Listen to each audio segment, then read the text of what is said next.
In the vast expanse of the Pacific Ocean during World War II, where steel titans clashed beneath tropical skies and the fate of nations hung in the balance, one modest destroyer escort would accomplish what no other warship in naval history had achieved before or since. This is the extraordinary tale of the USS England, a vessel that in just 12 days would sink 6 enemy submarines, establishing a record so remarkable that it remains unmatched to this day. Between May 19th and May 31st, 1944, this single American warship would systematically hunt down and destroy an entire line of Japanese submarines, changing the course of naval warfare and demonstrating the deadly effectiveness of new anti-submarine technology. The story of USS England is not merely a tale of technological superiority or tactical brilliance, but a profound testament to the convergence of human courage, intelligence breakthrough, and innovation under the most extreme conditions imaginable. The story begins not with thunderous guns or dramatic sea battles, but in the quiet, methodical work of American codebreakers operating from a nondescript building in Pearl Harbor. On May 13, 1944, the Fleet Radio Unit Pacific, known as FRUPAC, and the successor to the legendary Commander Joseph Rochefort's Station Hypo, intercepted a routine Japanese radio transmission. The message, sent from the submarine I-16 to the commander of Japanese Submarine Division 7, contained what seemed like mundane operational details: an estimated time of arrival off Bougainville in the Solomon Islands, scheduled for 2200 hours on May 22nd. But to the trained eyes of American intelligence officers, this intercepted message represented something far more valuable: an opportunity to strike at the heart of Japan's underwater fleet. The intelligence operation that made England's success possible had its roots in years of painstaking work by American cryptanalysts. Since the early days of the war, teams of mathematicians, linguists, and puzzle solvers had laboured in secrecy to break Japanese naval codes. Their work, conducted in windowless rooms filled with IBM tabulating machines and mountains of paper, had already contributed to American victories at Midway and in the Solomon Islands. But never before had decoded intelligence been used so directly and effectively in anti-submarine warfare. The process of breaking the Japanese naval code JN-25 required not just mathematical brilliance, but also deep cultural understanding and linguistic expertise. Each message had to be intercepted, recorded, analysed for patterns, and painstakingly decoded using techniques that combined mechanical computation with human intuition.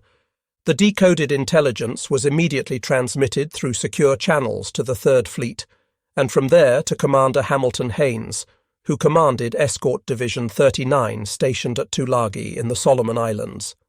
Haines was a veteran destroyer commander who had seen action in the Atlantic before being transferred to the Pacific. His experience hunting German U-boats would prove invaluable in the coming engagement. Haines wasted no time in organising a response. He ordered the formation of a 3-ship hunter-killer task group, selecting the best anti-submarine vessels available for this critical mission. The group would consist of 3 Buckley-class destroyer escorts: USS George, under the command of Lieutenant Commander Fred W. Just; Raby, DE-698, commanded by Lieutenant Commander James Scott; and USS England, DE-635, led by Lieutenant Commander Walton Barclay Pendleton. England was temporarily detached from Escort Division 40 at Purvis Bay on Florida Island to join this urgent mission. All 3 ships departed Purvis Bay on May 18, 1944, with Commander Haines embarked aboard George as the officer in tactical command. The selection of these 3 ships was no accident. Each had been specifically equipped and trained for anti-submarine warfare, and their crews had spent months perfecting their skills in the dangerous waters around the Solomon Islands. The ships had worked together before, developing the teamwork and communication protocols that would prove essential in the coordinated attacks to come. Their crews, though young and relatively inexperienced in combat, had been drilled relentlessly in sonar operation, attack procedures, and damage control. This preparation would soon pay dividends beyond anyone's imagination. But this submarine hunt was part of a much larger strategic picture unfolding across the Pacific. That same day, the task force departed. Additional radio intelligence revealed a disturbing development. The Japanese were establishing a scouting line of 7 submarines, designated the NA Line, stretching between the Admiralty Islands north of New Guinea and Truk in the Caroline Islands. This submarine picket line was positioned directly across the route that American carriers were expected to use in their next major operation. The Japanese High Command was anticipating new Allied landings, but remained uncertain about the target. Would it be the Marianas, the Western Caroline Islands, or the western end of New Guinea? The strategic thinking behind the Japanese submarine deployment reflected the desperate situation facing the Imperial Navy in mid-1944. With their carrier force decimated and their island bases increasingly isolated, submarines represented one of the few remaining tools for gathering intelligence and potentially disrupting American operations. The NA Line was conceived as an early warning system that would give the Japanese fleet time to respond to American moves. Each submarine was assigned a specific patrol area, with orders to remain on station and report any American naval movements. The rigid nature of these assignments, so different from the flexible patrol areas used by American submarines, would prove to be a fatal flaw in the Japanese plan. The Japanese strategic planners, analyzing recent American carrier strikes supporting General Douglas MacArthur's westward advance along New Guinea's northern coast, concluded that Western New Guinea was the most likely target. In response, the Commander-in-Chief of the Japanese Combined Fleet, Admiral Somu Toyoda, issued orders for Operation A-Go, intended to be the decisive naval battle that would halt the American advance and protect Japan's inner defense perimeter, encompassing the Marianas, Western Caroline Islands, and Western New Guinea. The execution of this plan would ultimately lead to catastrophic Japanese defeats in what history would remember as the Battle of the Philippine Sea and the Marianas Turkey Shoot, where Japan would lose 3 aircraft carriers and hundreds of irreplaceable pilots and aircraft in June 1944. The planning for Operation A-Go revealed the fundamental weaknesses in Japanese naval strategy by 1944. The loss of experienced pilots at Midway, the Eastern Solomons, and Santa Cruz had never been fully replaced. The new pilots being rushed through abbreviated training programs lacked the skills of their predecessors. Meanwhile, American pilot training had become a massive industrial enterprise, producing thousands of highly trained aviators. The technological gap was widening too. American fighters like the F-6F Hellcat significantly outperformed their Japanese counterparts, and American ships bristled with radar-directed anti-aircraft guns that made attacking them increasingly suicidal. To support Operation A-Go, Vice Admiral Takagi Takeo, commander of the Japanese 6th Fleet, submarines, directed submarines from the 7th Submarine Squadron to establish the NA scouting line. Takagi was a veteran submarine commander who had witnessed the steady deterioration of Japan's underwater fleet. At the war's start, Japanese submarines had been among the best in the world, with highly trained crews and excellent torpedoes. But losses had been heavy, and replacement crews lacked the skill and experience of their predecessors. Moreover, Japanese submarine doctrine, which emphasized attacks on warships rather than merchant vessels, had proven strategically flawed. While American submarines were strangling Japan's supply lines, Japanese submarines were being hunted to extinction, with little to show for their sacrifice. In a decision that would prove fatal, 7 Japanese submarines were assigned to specific fixed positions along this line, rather than being given flexible operating areas as American submarines typically were. This rigid positioning would become a critical vulnerability. The chain of events that would doom these submarines began when Japanese forces intercepted an American aircraft's contact report on submarine RO-104. In response, the Japanese promptly radioed orders to the entire NA line to shift their positions 60 nautical miles to the southeast, transmitting specific coordinates for each submarine's new position. This seemingly routine operational message was intercepted by American radio intelligence and immediately forwarded to the Joint Intelligence Center Pacific Ocean area, where cryptanalysts worked feverishly to break out the coordinates. The process was complex and required not just breaking the code, but understanding the Japanese Navy's coordinate system and operational procedures. Though the process was complex and required careful analysis, the American codebreakers successfully extracted the precise positions of each submarine in the NA line. For the first time in the Pacific War, this ultra-secret intelligence would be sanitized and shared directly with anti-submarine forces, giving them an unprecedented advantage in hunting enemy submarines. The intelligence proved remarkably accurate. In each case, the Japanese submarines would be found within 50 nautical miles, and often much closer, to exactly where the decoded messages indicated they would be. The decision to share this intelligence with tactical units represented a significant risk. If the Japanese realized their codes were compromised, they might change them, depriving the Allies of a crucial advantage. Elaborate precautions were taken to disguise the source of the intelligence. Cover stories were prepared attributing the submarine discoveries to aerial reconnaissance or routine patrols. The crews of the destroyer escorts were told they were acting on aerial sighting reports, never knowing that their success was enabled by one of the war's most closely guarded secrets. The 3 destroyer escorts of the hunter-killer group were all relatively new Buckley-class vessels, part of a massive wartime construction program that would eventually produce 154 of these specialized anti-submarine warships, with 148 completed and some serving with the British Royal Navy under Lend-Lease. The Buckley class represented a compromise between capability and mass production. Smaller and less expensive than fleet destroyers, they could be built quickly in commercial shipyards by workers with limited experience. Yet they packed enough firepower and anti-submarine equipment to be deadly submarine hunters. Their diesel-electric propulsion system, while limiting their top speed, gave them exceptional range and the ability to operate for extended periods without refueling. Each ship had been named to honor a fallen hero, carrying forward the legacy of American servicemen who had made the ultimate sacrifice.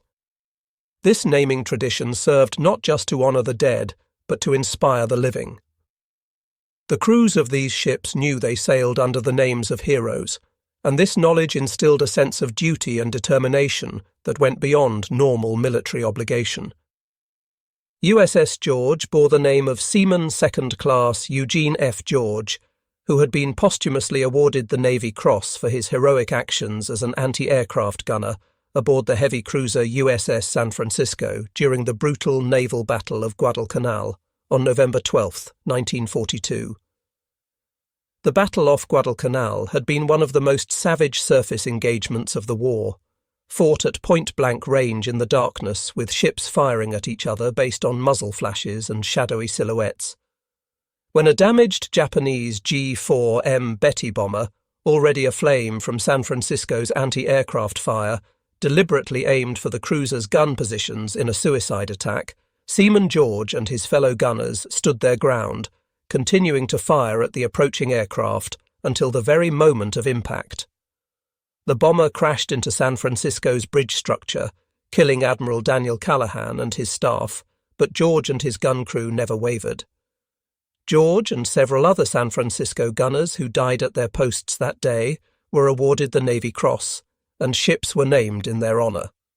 USS Raby was named for Rear Admiral James Joseph Raby, who had earned the Navy Cross during World War I while commanding transatlantic convoy operations, including the very first convoy to cross the Atlantic under American escort.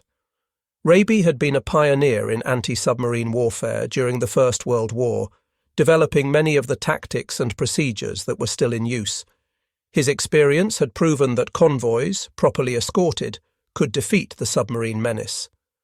Tragically, Admiral Raby was killed in an automobile accident in 1934 while serving as commandant of the Charleston Naval District, but his legacy of protecting merchant shipping would live on through the vessel that bore his name.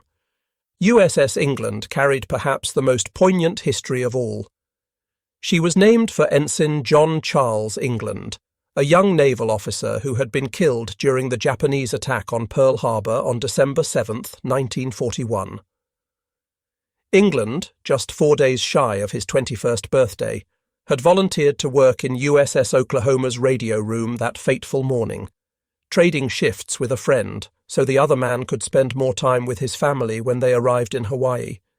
England himself was eagerly awaiting the arrival of his wife and 3-week-old daughter, whom he had never seen.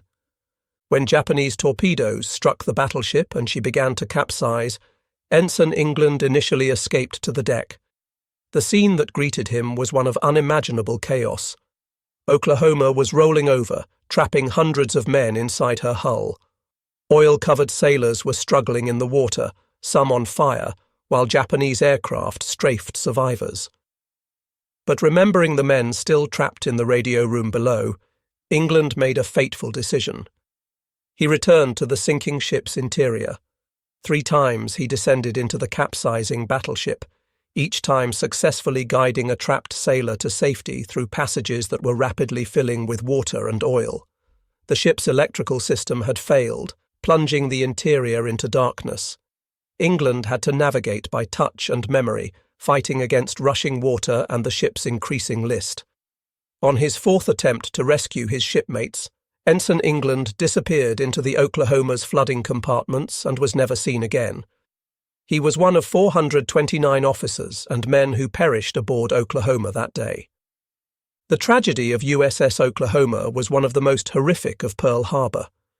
As the ship capsized, hundreds of men were trapped in air pockets within her hull. For days after the attack, salvage workers could hear tapping from inside the ship as trapped sailors signaled for help. Heroic efforts were made to cut through the hull and rescue survivors, and 32 men were eventually saved. But for most, including Ensign England, there would be no rescue. Initially buried among the unknown casualties at Punchbowl National Cemetery in Hawaii, Ensign England's remains would not be identified until 2016, when advances in DNA technology finally allowed him to be returned home to Colorado Springs, where he was reburied next to his parents.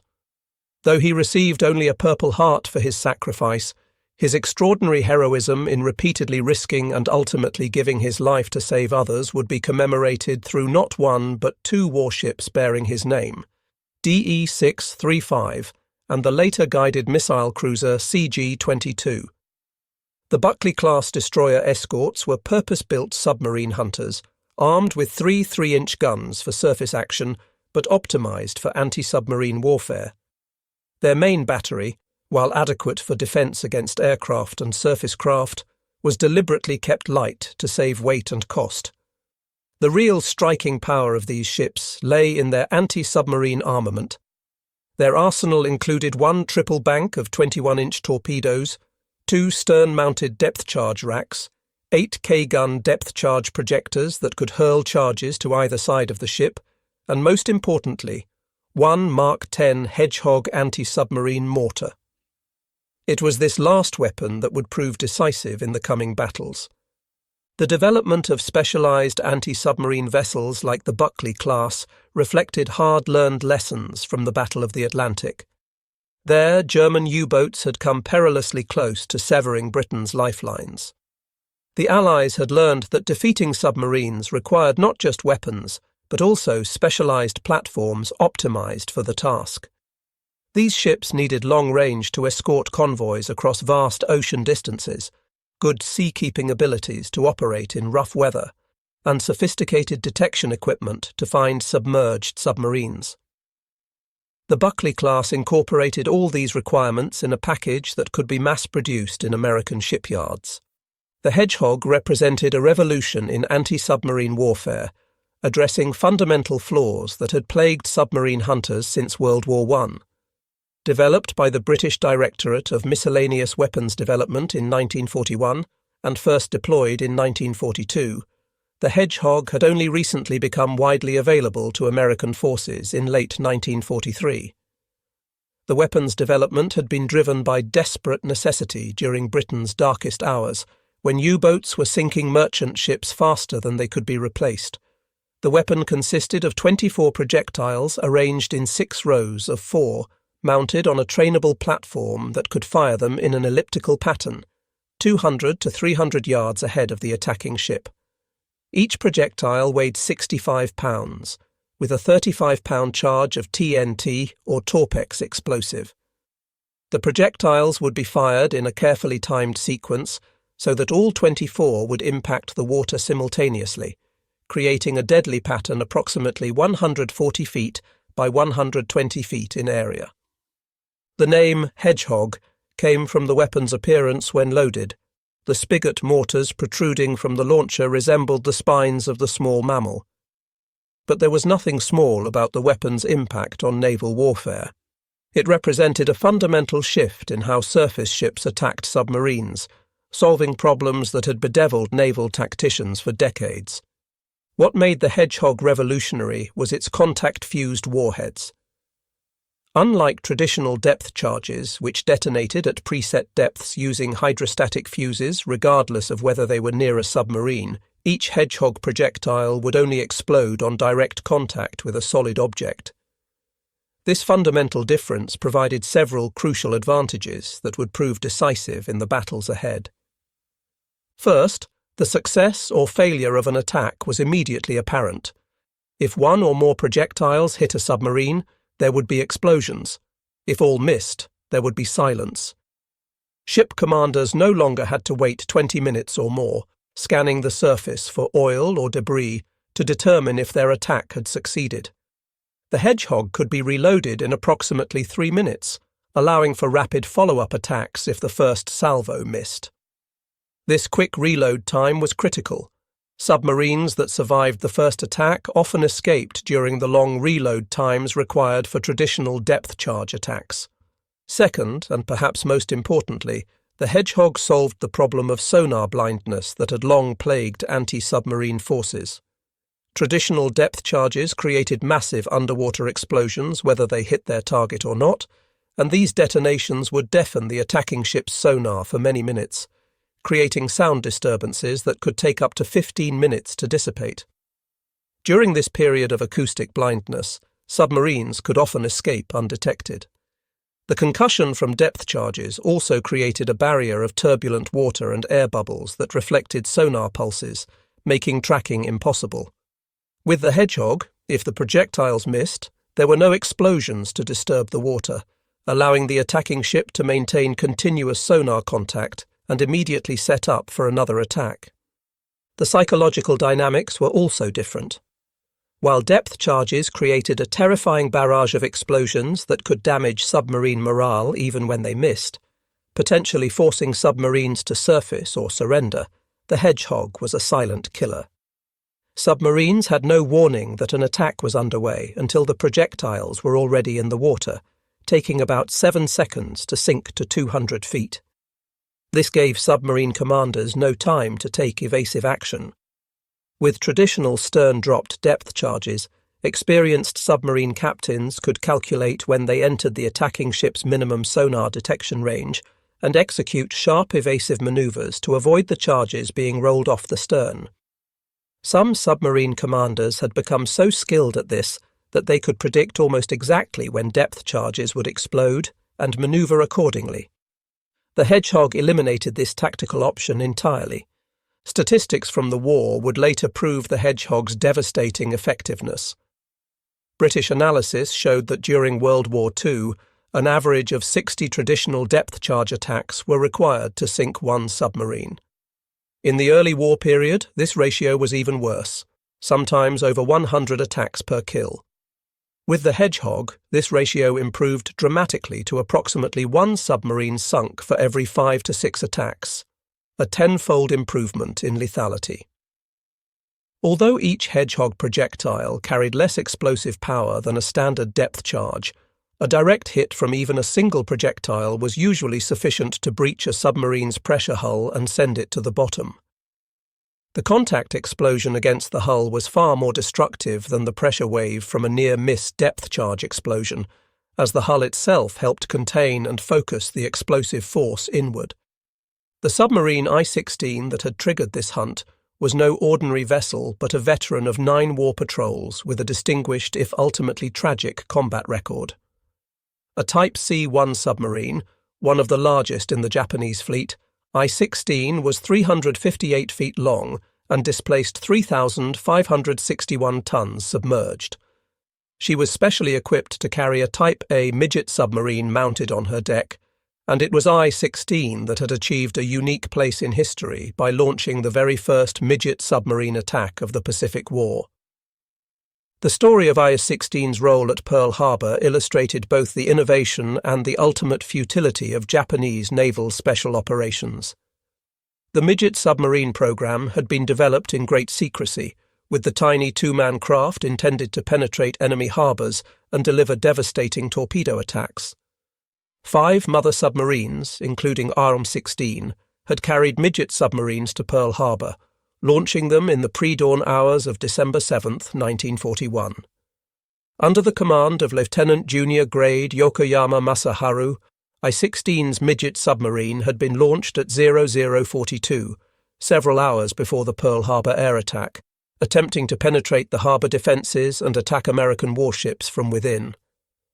The fate of these midget submarines revealed the gap between Japanese ambition and reality. Though Yokoyama's craft never returned and his fate remained unknown, I-16 received radio transmissions believed to be from his midget on the afternoon of December 7th reporting a successful attack, and another early on December 8th indicating the craft could not navigate. Post-war analysis suggested that none of the midget submarines successfully attacked American ships at Pearl Harbor. One was sunk by the destroyer USS Ward in the war's opening shots. Another was destroyed inside the harbor by USS Monaghan. One ran aground, and its sole survivor became America's first Japanese prisoner of war, and 2 simply vanished. None of the 5 midget submarines launched that day returned to their motherships, and of the 10 crewmen, only 1 survived the war as a prisoner. 6 months later, on May 30, 1942, I-16 achieved what had eluded her at Pearl Harbor, a successful midget submarine attack. Operating in the Indian Ocean against British forces at Diego Suarez, Madagascar, I-16 launched another midget submarine commanded by Ensign Iwase Katsusuke. This midget submarine successfully penetrated the British anchorage and fired its torpedoes, scoring a hit on the British battleship HMS Ramillies that caused severe damage. The 29,150-ton battleship, a veteran of World War I, took on 1,800 tons of water and was nearly lost. Though Ramillies survived thanks to excellent damage control and would go on to bombard German positions during D-Day, the attack demonstrated I-16's capability for launching devastating surprise attacks. The midget submarine also sank the tanker British Loyalty before being lost with its crew. This success at Madagascar represented the high watermark of Japanese midget submarine operations, proving the concept could work under the right circumstances, but also highlighting the extreme danger and typically one-way nature of such missions. During the Guadalcanal campaign, I-16 conducted multiple resupply runs to isolated Japanese garrisons and launched additional midget submarine attacks. The submarine had become part of the Tokyo Express, the desperate effort to supply Japanese forces in the Solomon Islands by submarine after surface ships could no longer safely make the journey. On November 28, 1942, she launched midget HA-10, which successfully torpedoed the American cargo ship USS Alciba, forcing her to beach herself to avoid sinking. Alciba, loaded with aviation fuel and ammunition, burned for days but was eventually salvaged. I-16 subsequently covered the Japanese evacuation of Guadalcanal in early 1943 and continued supply runs to bypassed garrisons in New Guinea.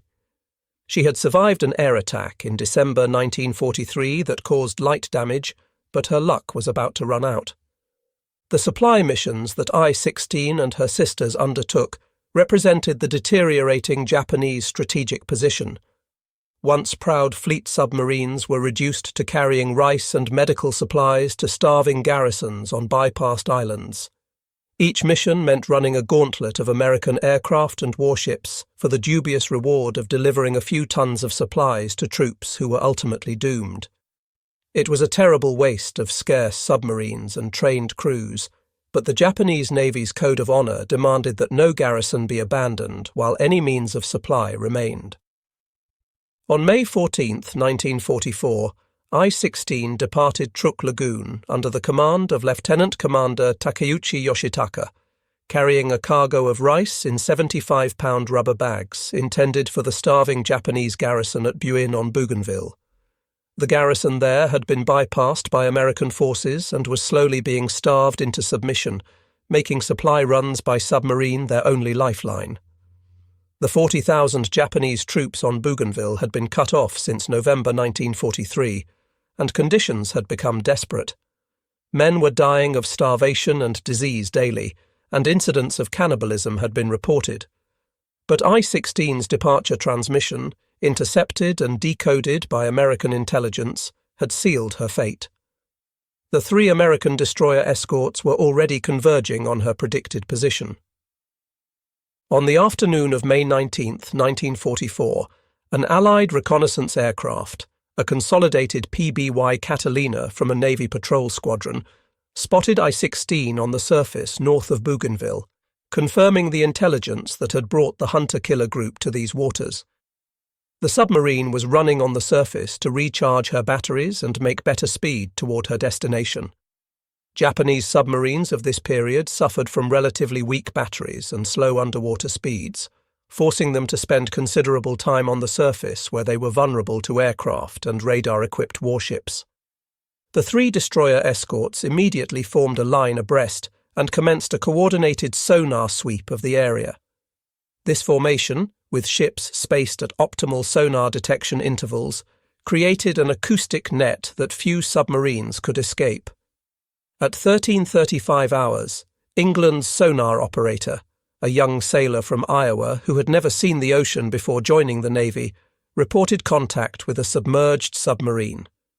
The distinctive ping of the sonar return indicated a solid object at a range of 1,350 yards. The hunt was on. I-16 immediately commenced the standard Japanese submarine evasion tactics: radical changes in depth and direction, sudden speed changes, and sharp turns designed to throw off the attacking ship's targeting solution. These tactics had been developed through hard experience and had saved many submarines from destruction. Japanese submarine commanders were trained to think three-dimensionally, using depth as well as course changes to evade attackers. Lieutenant Commander Takeuchi was fighting for his life and the lives of his 106 crew members. Lieutenant Commander Pendleton brought England in for her first attack run. The approach required precise coordination between the sonar operators tracking the submarine, the plotting team calculating the target's course and speed, and the Hedgehog crew preparing their weapon. But the first Hedgehog salvo missed as I-16 successfully evaded, diving deep and turning sharply at the last moment. The second attack also failed to connect.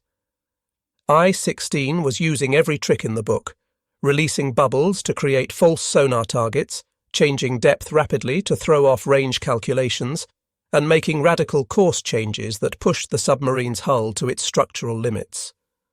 On the third attack, England's Hedgehog scored a single hit, but the big submarine's strong hull absorbed the damage, and she continued her desperate evasion maneuvers. The explosion would have been devastating inside the submarine, the concussion throwing men against bulkheads, shattering light bulbs and potentially causing flooding. But I-16's crew managed to maintain control and continue evading.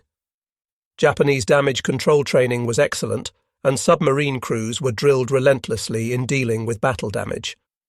Pendleton, demonstrating remarkable persistence and tactical skill, set up for a fourth attack, which again missed the violently manoeuvring submarine. By now, the hunt had been going on for over an hour. The tension aboard England was palpable. The crew knew they had a submarine trapped but couldn't deliver the killing blow. In the plotting room, officers worked frantically to predict I-16's next move.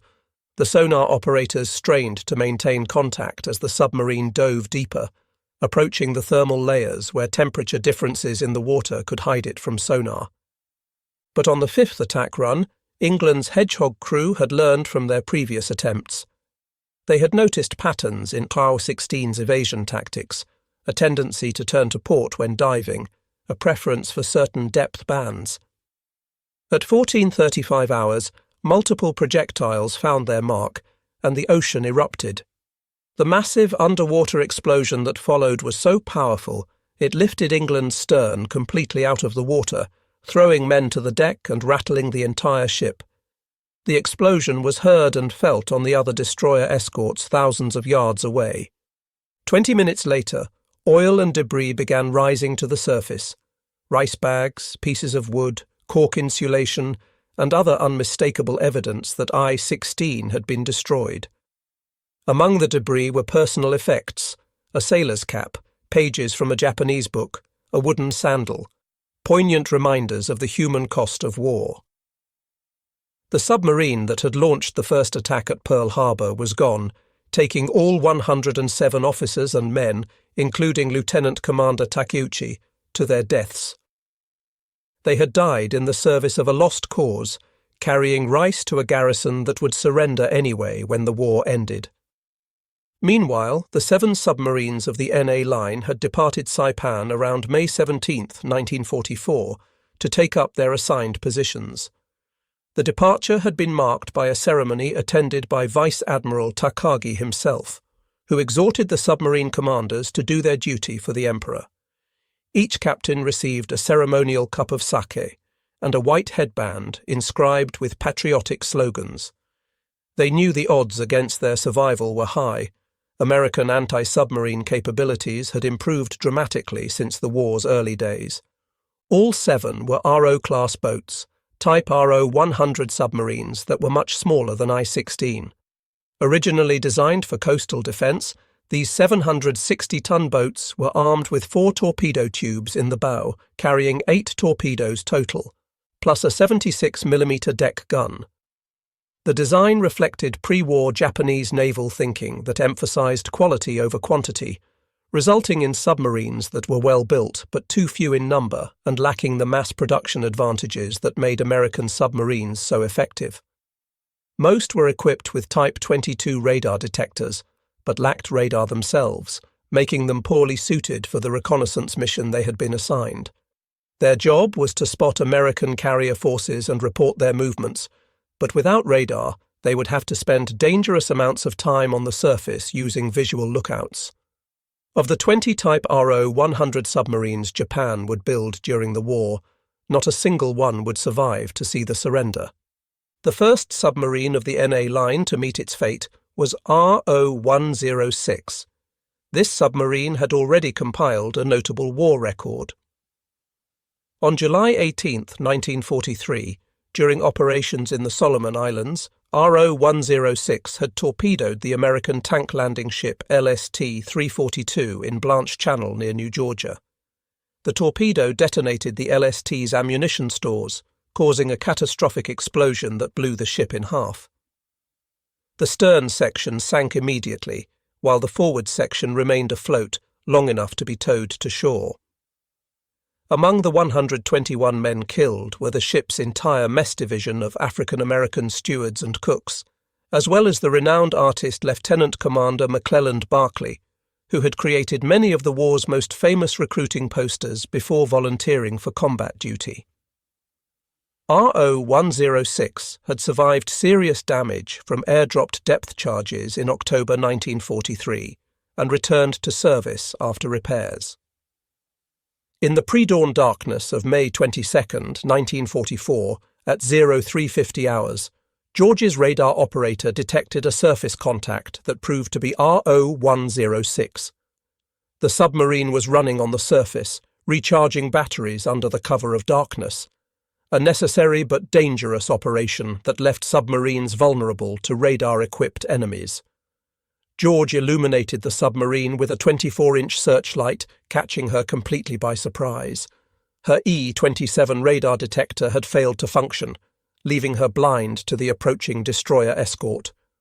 The powerful beam of light would have been blinding to the submarine's bridge watch, who had been using night vision to scan for enemies. Despite the surprise, RO-106's crew reacted quickly, crash diving beneath the surface before George could bring her guns to bear. The submarine's officer of the deck ordered an emergency dive, and within seconds the bridge was cleared and the submarine was heading under. The dive took less than 40 seconds, well within Japanese Navy standards, but it wasn't fast enough to completely escape. George launched a hedgehog attack at 04:15, but missed the frantically evading submarine. At 04:25, England gained sonar contact on RO-106 as she attempted to escape. The submarine was making turns for 8 knots, zigzagging violently while changing depth. England's first hedgehog attack missed, but then the submarine made what may have been a fatal tactical error. RO-106 reversed course and turned bow on to England, possibly attempting to fire torpedoes at her attacker. This manoeuvre, however, presented a perfect target for the hedgehog. Not understanding how the new weapon system worked, that it fired ahead rather than being dropped over the stern, the submarine commander had inadvertently positioned his boat directly in the hedgehog's kill zone. England's second attack scored at least 3 direct hits. The explosions would have been catastrophic inside the submarine. The hull breached in multiple places, water rushing in at tremendous pressure, electrical systems shorting out in showers of sparks. The submarine broke up immediately, her pressure hull collapsing as she plunged toward the ocean floor. RO-106 was lost with all 49 hands. The entire action, from first radar contact to the submarine's destruction, had taken just 36 minutes. The next day brought another success. RO-104, under the command of Lieutenant Hisashi Izubuchi, had spent most of her previous patrols in the frigid waters of the North Pacific and Aleutian Islands, a stark contrast to the tropical waters where she now hunted. The North Pacific had been a secondary theatre for Japanese submarines, used mainly for reconnaissance and occasional attacks on the supply line between the United States and the Soviet Union. During operations in the Solomons in late 1943, RO-104 had performed a remarkable rescue mission on November 3, 1943, saving 75 survivors of the Japanese light cruiser Sendai after she was sunk in a night surface action with American cruisers during the Battle of Empress Augusta Bay. The rescue had been performed under dangerous conditions, with American aircraft patrolling overhead and the constant threat of discovery by American warships. Among those rescued was Rear Admiral Baron Matsuji Ijuen, commander of Japanese destroyer Squadron 3, whose survival was considered vital to the Imperial Navy. On May 23, 1944, at 0604 hours, an Allied aircraft spotted RO-104 on the surface approximately 250 nautical miles north-northwest of Kavieng, New Ireland. This time the submarine's radar detector worked, giving just enough warning for an emergency dive. The submarine's lookouts spotted the aircraft at almost the same moment the radar detector alarm sounded, and she quickly submerged before the destroyer escorts could close to gun range. Once submerged, RO-104's captain employed every evasion technique he knew. Raby made the first attack run, but RO-104 had learned from the fate of her sisters. In addition to violent evasive maneuvers, the submarine employed a sophisticated countermeasure, transmitting bursts of tuned sound impulses designed to jam Raby's sonar. This technique, known as acoustic deception, had been developed by Japanese submariners as a last-ditch defense against sonar-guided attacks. The tactic worked. Raby made 4 hedgehog attacks over the course of 2 hours, all of which missed. George then took over the attack, with her crew determined to succeed where Raby had failed. The destroyer escort made 5 hedgehog runs against the elusive submarine. Despite the crew's best efforts and increasingly accurate attacks, all 5 salvos missed as RO-104 twisted and turned beneath the waves. The submarine's captain was fighting for his crew's lives with skill and determination, but he was only delaying the inevitable. Each evasion maneuver consumed precious battery power, and the submarine's air was growing foul with carbon dioxide as the life support systems struggled to keep up. Finally, at 0819, England moved in for her turn. The first Hedgehog attack missed, but England's sonar team had been carefully observing RO-104's evasion patterns for over 2 hours. They noticed that the submarine tended to turn to starboard while diving, preferred depths between 200 and 250 feet, and accelerated just before making major course changes. On the second attack, England's team had precisely calculated RO-104's next move. Between 10 and 12 projectiles found their mark, and the resulting underwater explosion was followed by the unmistakable sounds of a submarine breaking up, the screech of tearing metal, the thunder of imploding compartments, and then silence. It wasn't until 10:45 that debris finally reached the surface, confirming that RO-104 and all 58 hands had been lost. The debris field was extensive: wooden decking, cork insulation, clothing, and the oil slick that had become the signature of a submarine's grave. Among the debris was a life ring with Japanese characters, providing definitive proof of the kill. The deadly efficiency of the hunter-killer group was becoming apparent. In just 4 days, they had sunk 3 Japanese submarines, but the hunt was far from over. The very next day, May 24th, brought another contact and another kill. RO-116 was relatively new, on only her second war patrol under the command of Lieutenant Commander Shibuya Kunio. The submarine had been commissioned just 6 months earlier, and her crew was still gaining experience. Many were recent graduates of the submarine school at Kure, young men who had joined the Navy filled with dreams of glory, but were now facing the harsh reality of a war Japan was losing. At 1200 hours, George gained radar contact at the remarkable range of 17,000 yards, nearly 10 miles, approximately 225 nautical miles north-northwest of Kavieng. This exceptional detection range was due to ideal atmospheric conditions that enhanced radar propagation. RO-116 dove immediately, but her crash dive was slower than it should have been, a sign of her crew's relative inexperience. At 0:15:0, George gained sonar contact at just 750 yards. The submarine employed the same desperate tactics as her predecessors: violent rudder shifts, radical depth changes, and sophisticated sonar jamming. These tactics proved temporarily successful, frustrating George's attacks. The destroyer escort made multiple runs, but each time RO-116 managed to evade at the last moment. England moved in and made 2 aborted Hedgehog runs when the targeting solution fell apart at the last moment.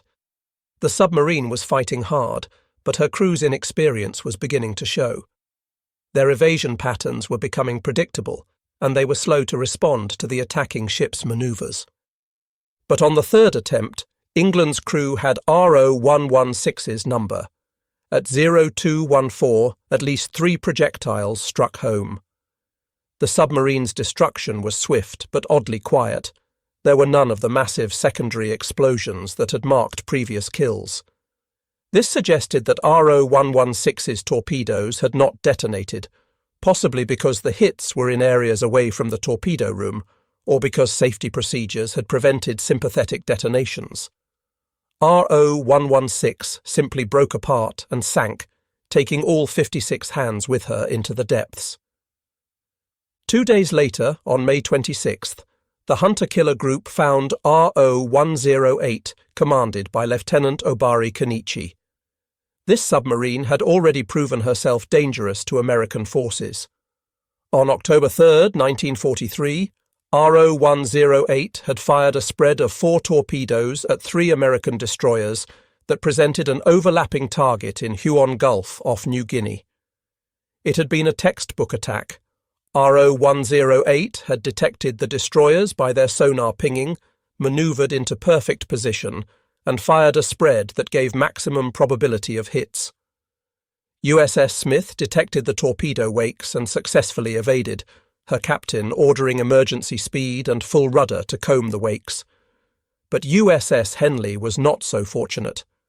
2 torpedoes struck her port side amidships in the No. 1 fire room, breaking the destroyer's keel. The hits were devastating, The explosion ruptured fuel tanks, started massive flooding, and broke the ship's back. Henley broke in too and sank rapidly, killing 15 men and wounding 52 others.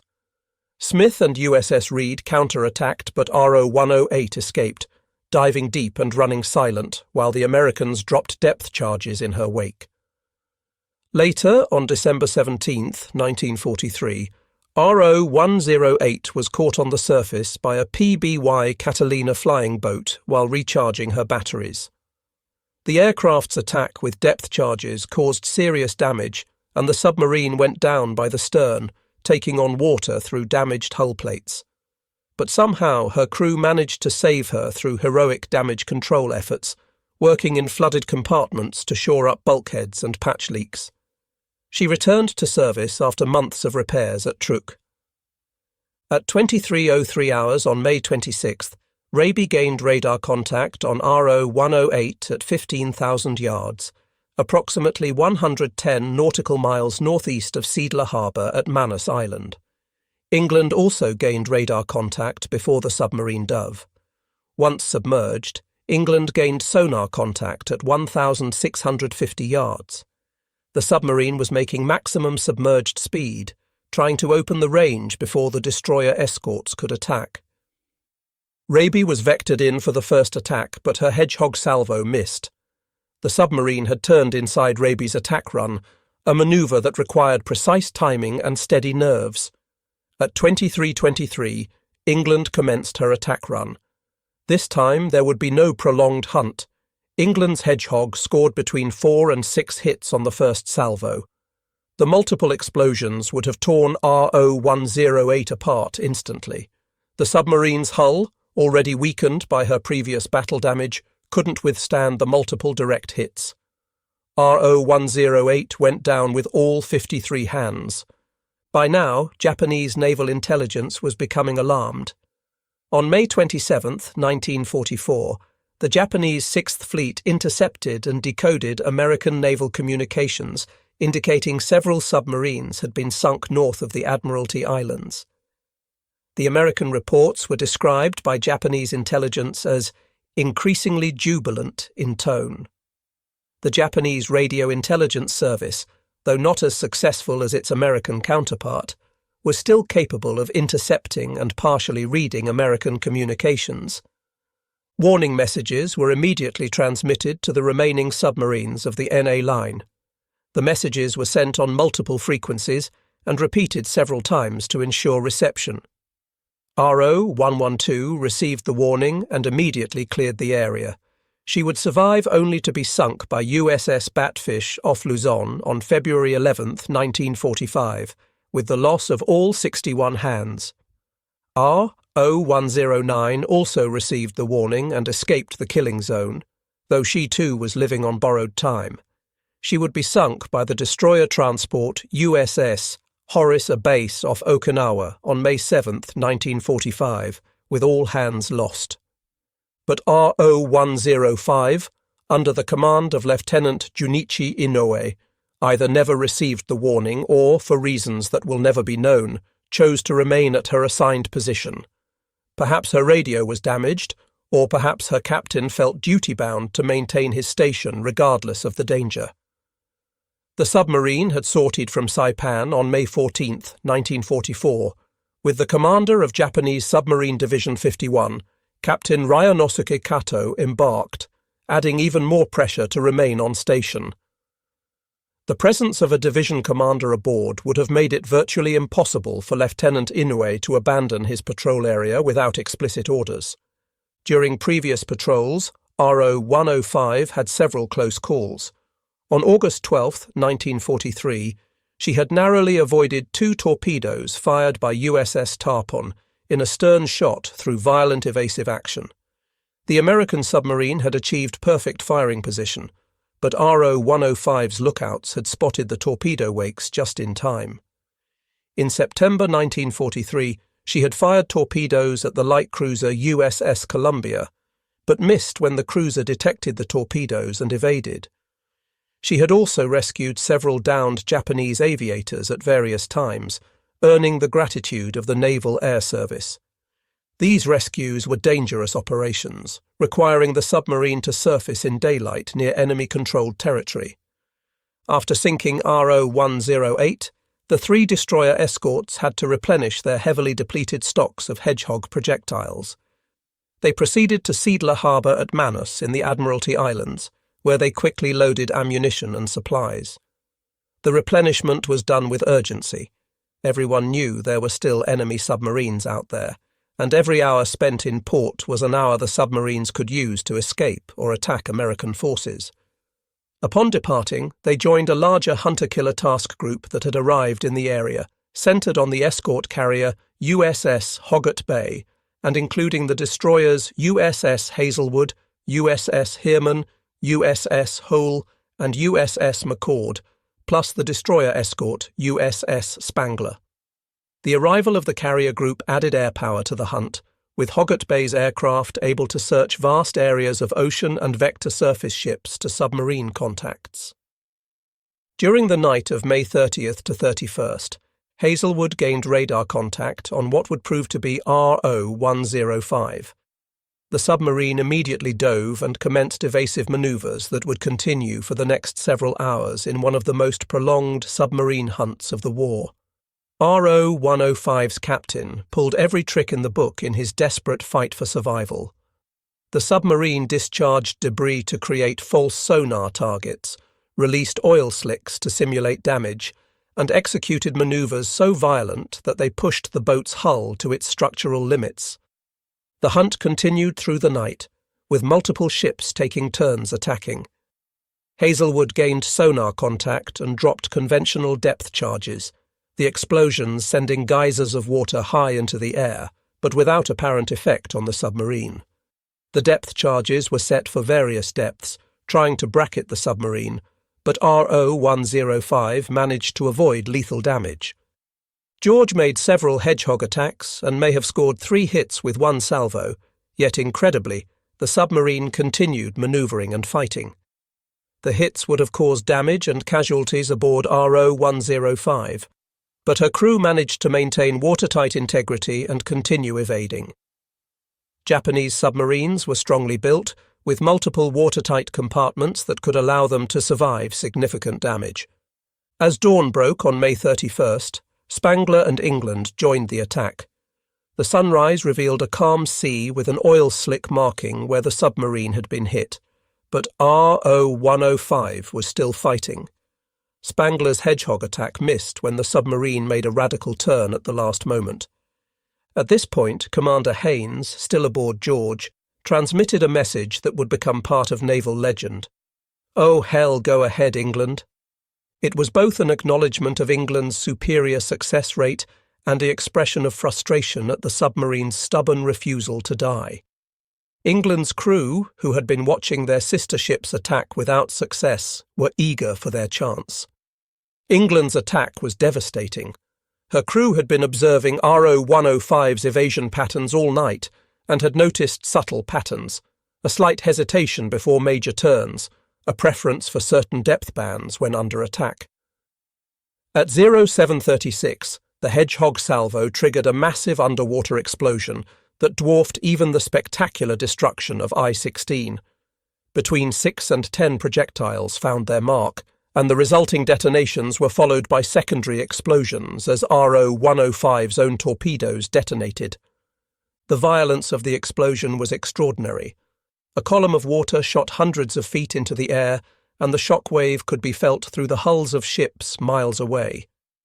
RO-105 was literally blown apart, with Captain Cato and all 55 hands killed instantly.